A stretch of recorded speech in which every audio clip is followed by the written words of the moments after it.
Welcome to my channel. It's just Kat. Hi, I'm Kat, and today we are talking about college, getting my master's while being a single mom, the drama, the struggle, the victory, the final days of sleepless nights. Okay, so if you are new here, you're in luck. I'm gonna kind of trail back to parts of my story that I've already told before on my channel. If you want to hear a little bit more detail about the beginnings of this story, check back on my videos. But if you have been here and listening to my videos, you will hear some common stories, common details, but then I'll go into my decision to go back to school, which wasn't an easy one. So let's see. And I'm also hoping that, as other single moms watch this, young single moms, even older single moms, that you remember that it's not too late, that just because you're a single mom doesn't mean you can't have a life, that you can't accomplish things. So that's the basis, the foundation of this testimony. I'm hoping that it encourages you. And here we go. I wasn't looking at the camera the whole time. I was looking at myself. Okay, so when I moved back home, it was a fight for my life. I'm not going to go into details, but the decision to come back home and the decision to move to the same apartment that my mom was an apartment manager at was very difficult. Due to pride, due to I don't want to be there, due to it's ghetto in these streets. I did not want to move from where I was to the city where she lived. But the Lord humbled me, corrected me on some things, and was like, girl, if you're trying not to be homeless, and I'm trying to give you a place to go.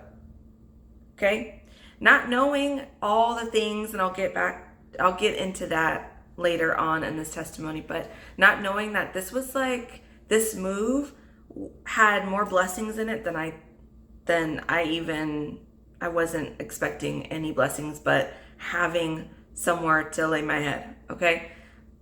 And so with some convincing from my mom and just through prayer, and the Lord was like, go.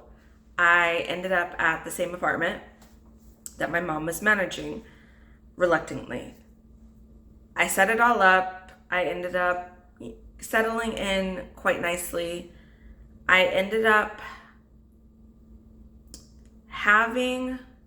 getting the job that I went for after the first job that I got coming back home from LA.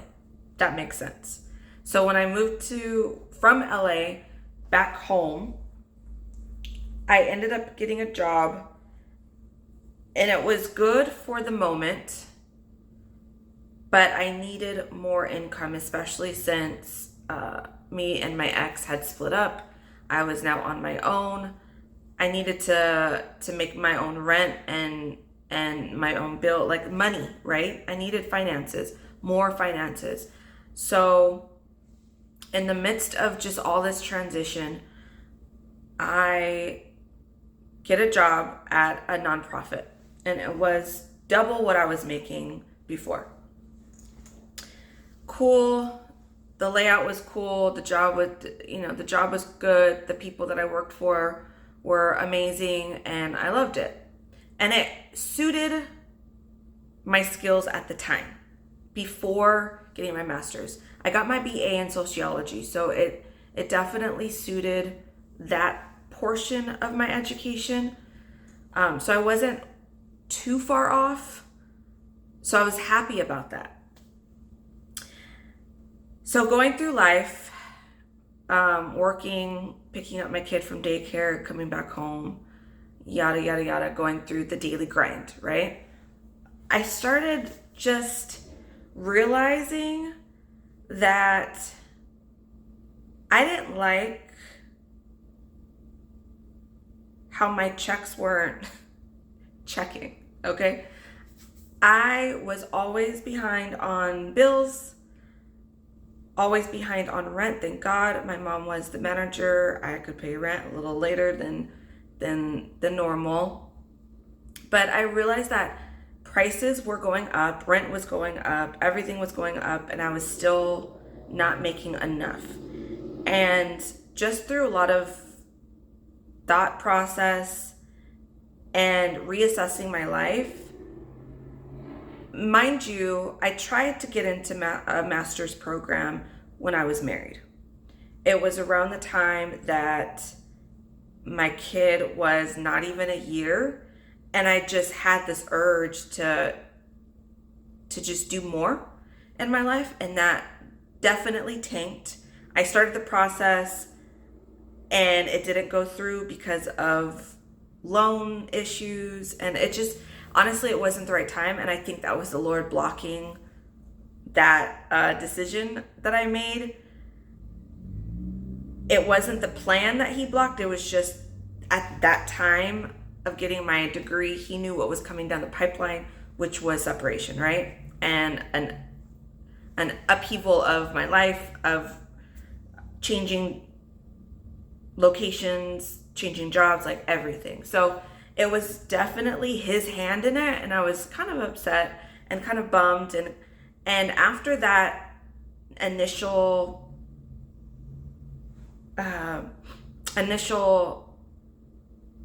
desire to get my master's and it failed, I kind of just let it go because I was like, it's too much. This is ridiculous. But now that I was settled in to my new apartment and my new job and just kind of living life, I had the time to reassess. It was just me and my kid, right? I had people that I could depend on, but ultimately it came down to what mama can bring home, okay? And I realized that maybe getting my master's wasn't the worst idea. I did tell myself when I got my BA that was it. That was all the school that I was going to do. But here I was. Life had changed drastically. I needed more. And I almost felt that I needed to prove to myself that I was good enough as well.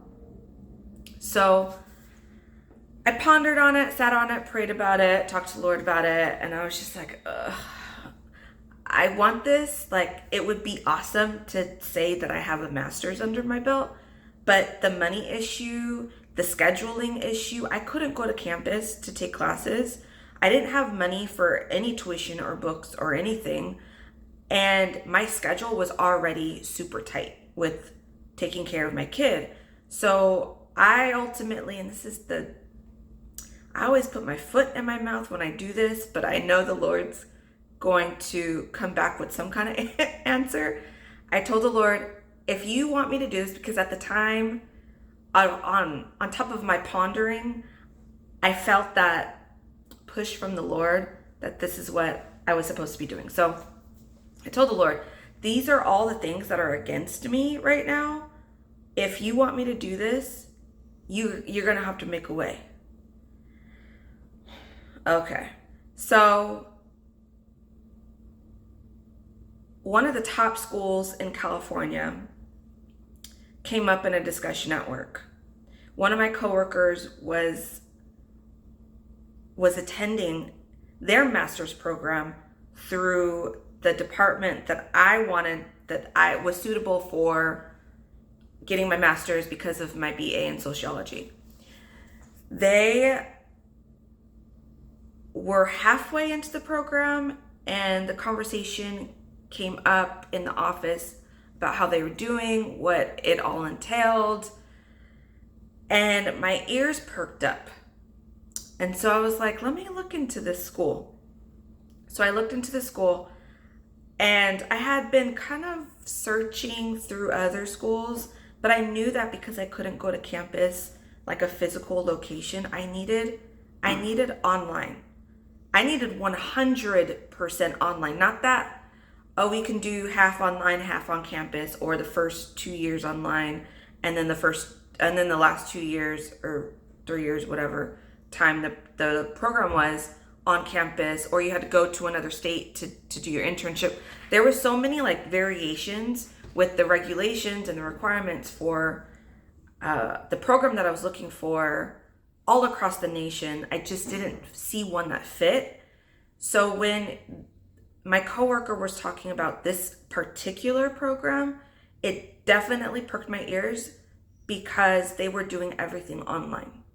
So I went on the website, I looked at the department, looked at the curriculum, looked at the time frame, and sure enough, it was 100% online. And I was like, okay. Then I looked at the options. I said, I can't go to school full-time. It is not an option. I have to do part-time. Sure enough, they gave the option of full-time and they gave the option of part-time. Both programs had an internship the last year. It was a year's worth of internship the last year of the program. And so I didn't like that part of it just because I knew that I would have to really step up and sacrifice a lot to finish this program. But in my head, I was like, this is too good to be true. I did ask the Lord, and like here I am looking at the school, one of the top schools in the nation. They have the exact program that I need, part-time, 100% online, and the scheduling is perfect for me. So I was like, okay, if you want me to go to the school, make it happen. And he did. I wrote my intro letter. I don't even know what it's called now. And did my application. I was familiar with the FAFSA process, so I did that. And it was just like, okay, I did everything that I could do. And I took a deep breath and I hit submit, and then I waited. And within about 2 to 3 weeks, I got an official letter from that school saying, congratulations, you're in. Yay. So I was like, okay, crap. I did it. I got in. Okay, so here it goes. So being a single mom, I still had to work a full 8-hour shift at my job. I still had to work full time. I had her in childcare, and when I say the Lord's blessing was just all up in my finances, it wasn't in my finances because her childcare was about as much as I was paying for rent. I mean, it's gone up way more since then, so God bless you, parents who have to pay for childcare. But I was able to, I knew that I couldn't stop my full-time job, so I continued. I let my supervisor know, this is what I'm doing. This is what's going to come down the pipeline.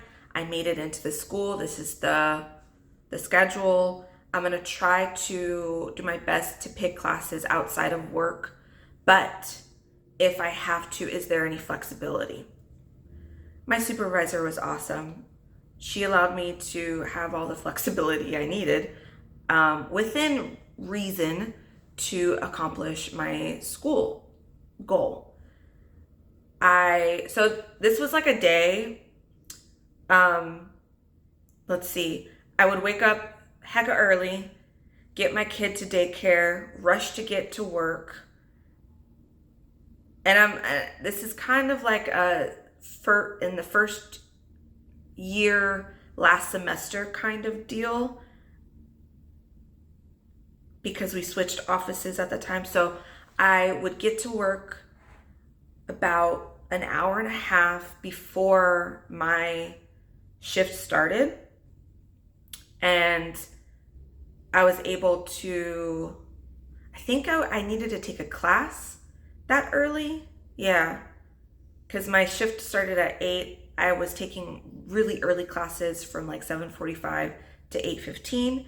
So I would take that class, rush into the office, get everything set up, get in class, take the class, and then by 8:15 I would start my shift, work through the day, and then I would pick up my kid, go home, make the dinner, make sure she's okay, and then take another class in between all of that.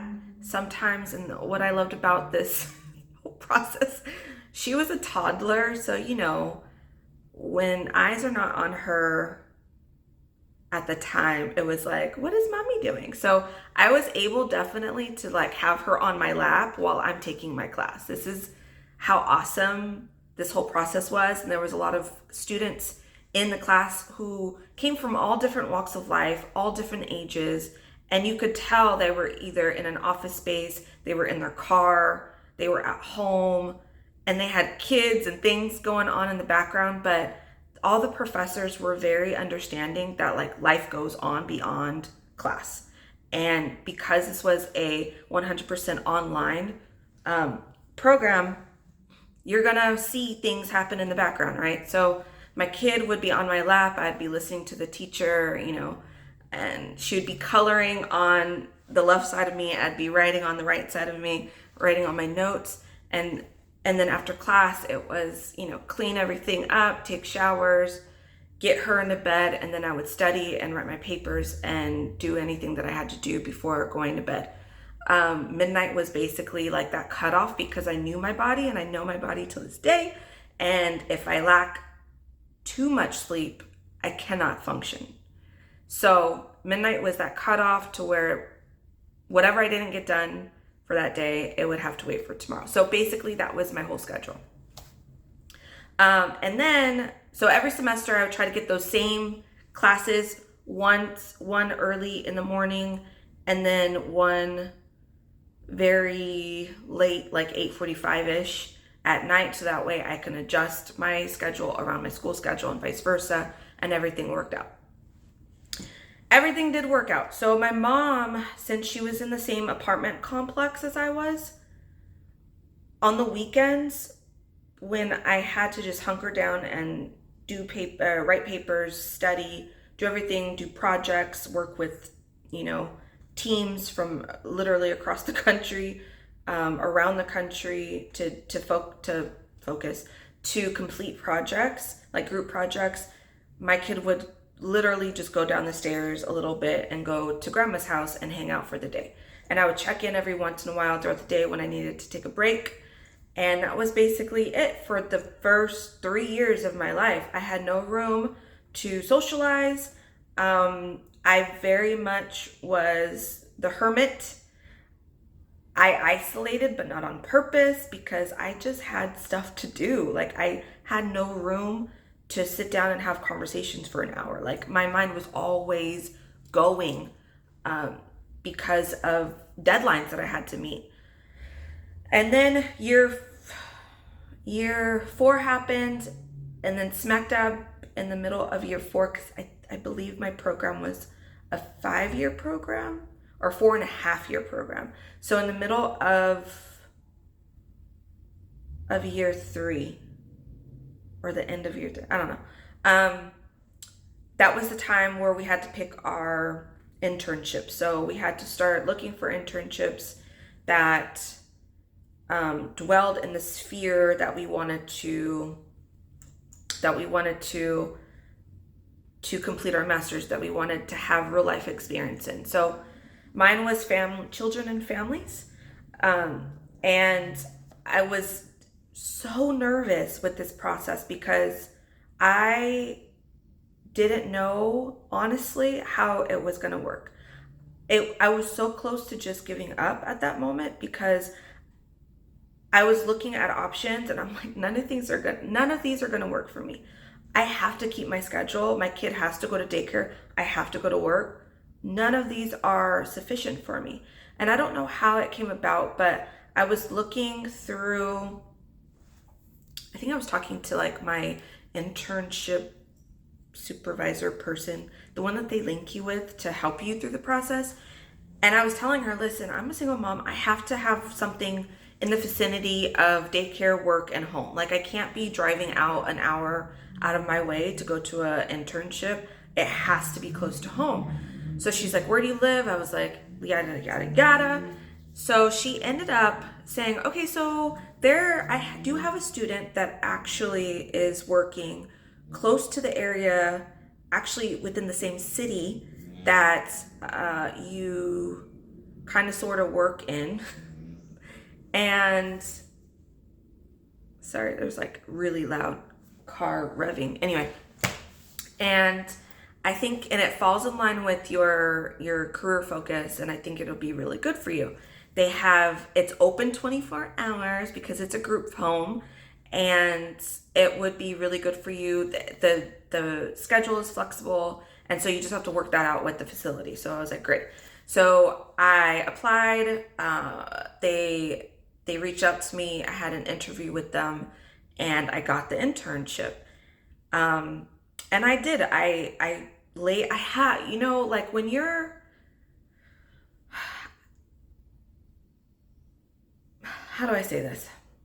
When I was a beginner single mom, I would not relay the fact that I was a single mom and that I had limitations to my schedule or to resources to accomplish certain things when I was talking to anybody that I needed something from. Okay, so whether it's a job, whether it's, I don't know, anything, right? I don't know. What I'm trying to say is that I wasn't open about my situation at first. It took a while for me to be comfortable and to own that I was a single mom, and this is what you get, okay? I can be a little bit flexible, but you got to fit into my world because there is no capacity for me to fit into yours. I had to get to that part of my journey as a single mom and not be shy about it, and not, what is the word called? I'm losing the word. Not be ashamed of it. There you go. Not be ashamed to tell people, I'm a single mom. This is what I got. This is what I can offer. You can't handle it. I'm sorry. Bye. Okay? So I definitely, at that season of my life, I had to let these people know this is what's going on in my life, in the background of all of this. So you have to be flexible with me. And it worked. I definitely had favor with everybody that I met along this journey of completing my master's. And they were so cool with the fact that, yeah, like you're doing life. Like you're trying to do better for you and your kid. Of course, I'm going to support you. And if I need to give you a little bit of wiggle room and give you a little bit of flexibility, why not, right? So I was super grateful, and that was all God. So I would do my internship in the evenings, basically. I did like a 4 to 5 hour part-time shift at the group home. So on top of taking my kid to school, getting to work early, taking a class, doing my shift, leaving as soon as I could when my shift was over, rushing to get my kid from daycare, rushing back home. Yeah. Yep, because so rushing back home, maybe having 15 minutes outside of driving from daycare to home to like talk to her and see how her day was and just cuddle with her and give her a snack and do all the mom things. Then I would take her to my mom's place, talk to my mom for a little bit, go back upstairs, get all my stuff, rush to the internship, do that, and then get home about 10:30, go to my mom's place. My mom was a boss with taking care of my kid. She would make sure she had dinner. She would play with her, bathe her, put her pajamas on, and, have her go to bed. So I was scooping up my kid. She was knocked out. I would take her back upstairs, put her in her bed, literally do more schoolwork, and then that was it. And then instead of having my classes at night during the week, I ended up, for that year, taking a class. They had Saturday classes. So my supervisor at my work, God bless her, she allowed me to go into work, into the office, to take class, but also finish out any hours that I missed throughout the week because I had to go.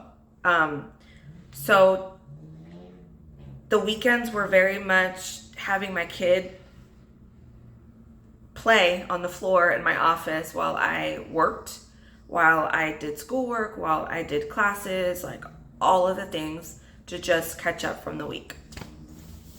And that was my life. It was definitely hard. The challenges were the guilt. Even though I knew that what I had started and what I was accomplishing was going to be well worth it, there was so much guilt because there was many days and weekends and nights that my kid would cry because all she wanted was me. And I couldn't give her what she wanted, which was me, because I had to do all the things. And she didn't want to be with grandma sometimes. She just wanted me. And she would voice, "Mama, I miss you." And she was extra clingy during this process. And it just broke my heart that it broke my heart, the fact that I had to sacrifice in the first place. I knew what I was doing was right, but it was that shift of, I know it's right, but is it right? Is it worth it? Is it worth missing out on my kid's life, even though it was a 4-year stint of being really not present for my kid? Will it ultimately be worth it? And I struggled with that on a daily. And then the guilt of just not being able to just sit and play with her.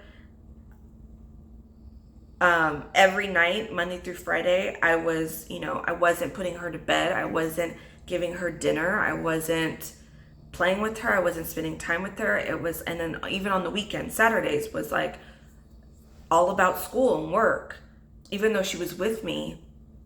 And then Sundays was really my only day to just,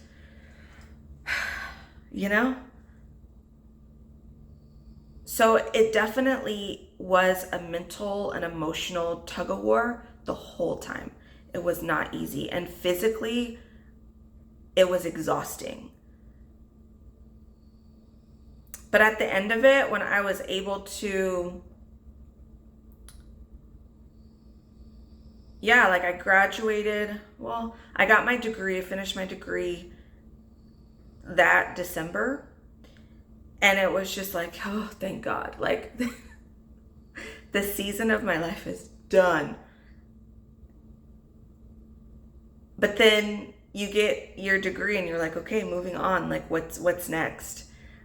I was looking for, the whole point of school was to get a better job. Not better in the sense of it wasn't cool, but better in the sense of payment. Give me my money. I wanted an increase in salary. I wanted to be able to live life without having to literally count every penny that came into my life. When I tell you literally counting pennies, dimes, and nickels to make $1 in order to pay for food and all the things that we needed, okay? And God be the glory. I never went hungry. never went homeless, right? Like I always say that. I never went without. Yes, it was a struggle, but at the end of the day, we were good.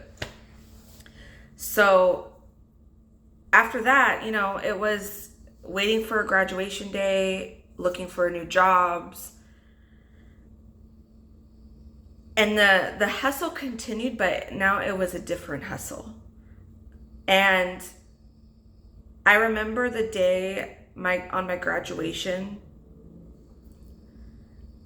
my family was there, and it was just like, even though I already had my degree, it was just nice to realize, like, look back on 4 years of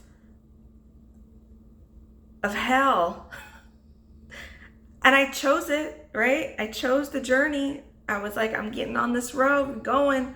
But it was so hard, so hard. And I know school in itself is hard without kids.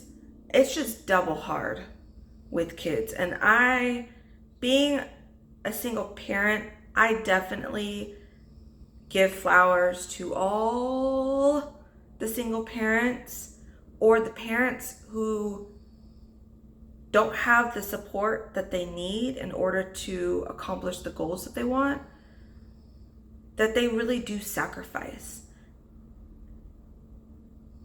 And it's really nice when when you don't have to explain the struggle, even if they're not in the same situation as you are, they can see, like, you're really trying.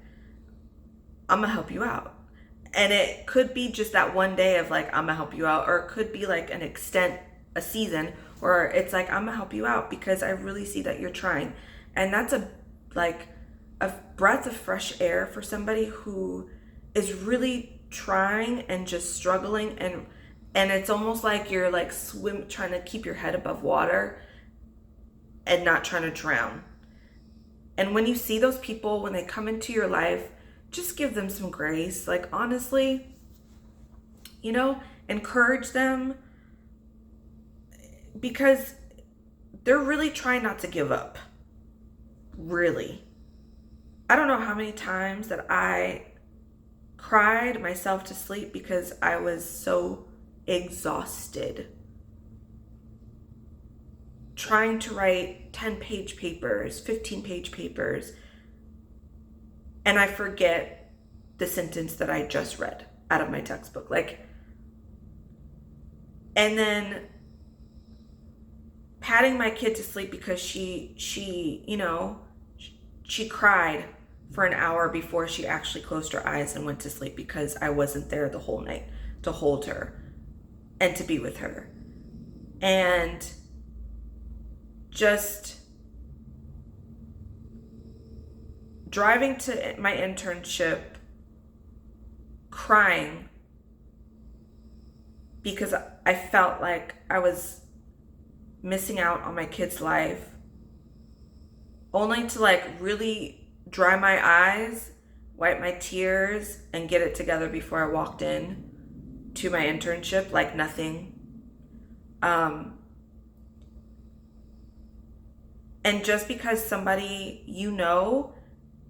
is struggling but they have a smile on their face doesn't mean that they're okay. I was definitely not okay about 80% of that journey, but I still showed up for what I needed to show up for and had a smile on my face and treated people with the dignity and the respect that they deserve. I didn't allow my situation and my exhaustion and my guilt to play a part in how I treated other people. And so it's just, there's a lot of factors that go into a human being trying to do their best in life and having other human beings support them, approve of boo, I see you trying, and let me give you a hand up. What do you need? Going beyond themselves to help, to smile, to let them know, I see you struggling and I'm so proud of you. That within itself can give that person, that single parent, just energy enough and courage enough to do it again the next day. So kindness really does matter. And having, and how do I say this? Deliberately knowing and making sure that you're somebody else's support system, a solid support system, one that doesn't huff and puff when they ask you something, they ask something of you, they ask for help, they ask for support, they ask for encouragement, they ask for whatever they need, that you just like, okay, I guess. Instead of doing that, but really being like, oh no, I got you. Like, don't worry about it. I got you. You don't have to worry. Like, don't worry about it. That also helps. Because there's so many times that I asked for help and it was like, oh, Saturday, yeah, so well, I mean, I guess that doesn't help because now I feel guilty for asking you. And now I don't even want your help because I know that it's taking you out of your whatever is going on. And not that I'm like, that it upset me. It's like, but if you really can't help, don't do that tug of war thing where it's like, oh, well, I really want to help, but I can't. But I guess I can just move things around. Like, don't do that. Please don't do that. If you're going to help, right? Just help. Smile on your face. I got you. Whatever you need. What do you need? So that's a tip for those support systems out there. Okay. But just a last word for the single parents, the people that are really trying in life to just be better, to do better, to make your family's lives better. Whatever your reasoning is, keep going. You started this journey for a reason. Remember the why. Always remember your why. And you can do hard things. You really can. In the midst of tears and breakdowns, and I don't know if you scream at the top of your lungs, and hopefully in an empty field or somewhere that people are around, and you creep them out. But if you, I don't know, right? I don't know how you cope. Hopefully you cope in a positive way. I'm just going to throw that out there. But do what you got to do to make it to the next day. It's one step in front of the other. And the Lord has constantly within the last year reminded me it's progress over perfection. You do not have to be perfect. If you're on a journey like I was, I had to let go of trying to be everything for everyone and let them know that you ain't gonna get all of me right now.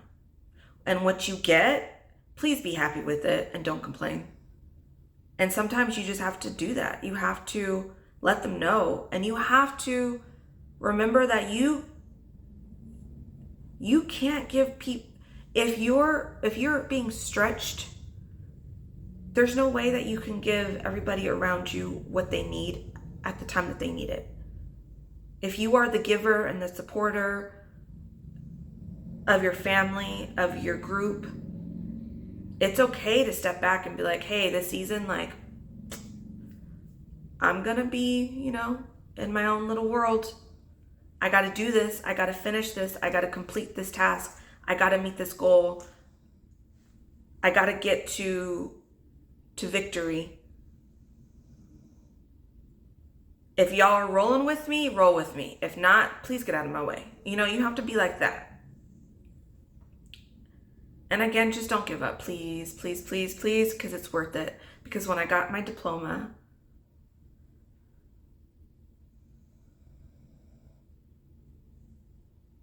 I was so just at peace.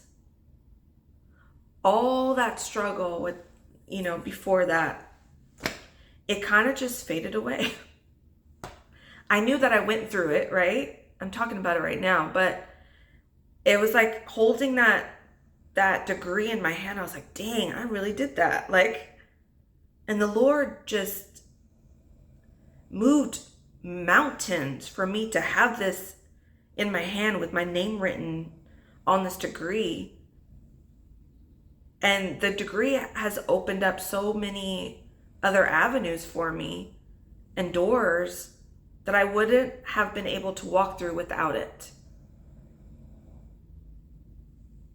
And when I saw my kid waiting for me, when you join all your family after you walk and get your degree, I gave it to her and I was like, this is yours as much as it is mine.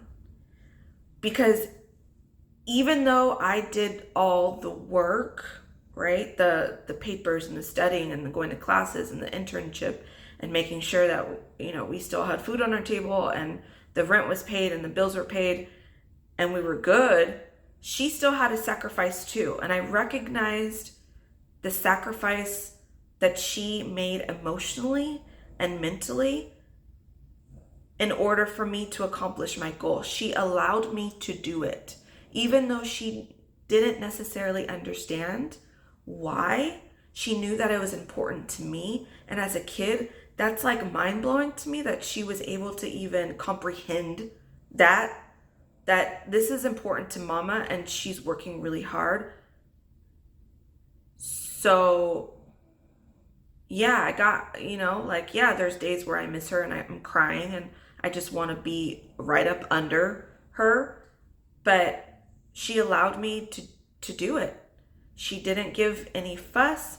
She encouraged me some days, rubbing my hair in my face and giving me a hug and saying, Mama, I'm proud of you. Those moments were priceless, and they gave me the grit to keep going. And so the degree was hers as much as it was mine, and I just handed it to her and I was like, this is your degree too. And she was like, what? She opened it. She's like, Mama, has your name on it and it has the degree. It looks so cool. I was like, yeah, that's yours. Just because it has my name on it, it's yours too. And it was just the light on her face that came, it just brightened up her whole face, and she she stood a little taller, And I always tell her, Bubba, we're a team. Me and you, we're a team. And I think she understood when I gave her my degree. She was like, oh yeah, we are a team. We accomplished this together, And we really did. So I just want to leave you with that. Don't give up, please. The victory is so sweet, so sweet. And thank the people that are around you that are truly, genuinely supporting you, even if it's just a little bit.